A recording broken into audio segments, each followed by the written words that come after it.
Paul, on a beaucoup parlé d'intelligence artificielle. On sait aussi qu'il y a une fracture numérique en France parce que 30% de nos concitoyens sont victimes d'électronisme, c'est-à-dire ne savent pas forcément servir d'un ordinateur. Et se servir d'un ordinateur, c'est pas se servir des réseaux sociaux.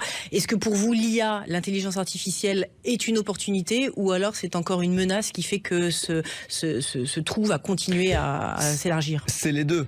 C'est à la fois une opportunité fantastique économiquement. Le rapport de la commission IA a mesuré qu'on peut aller chercher jusqu'à 1 point de PIB, 1 point de croissance chaque année grâce aux gains de productivité qui seront permis par l'IA. Donc il faut qu'on y aille et qu'on y aille le plus vite possible.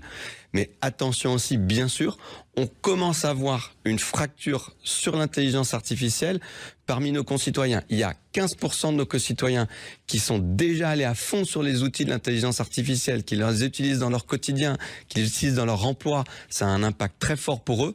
Mais il y a aussi beaucoup et la majorité de nos concitoyens qui n'ont aucune idée de comment ça marche et par où commencer.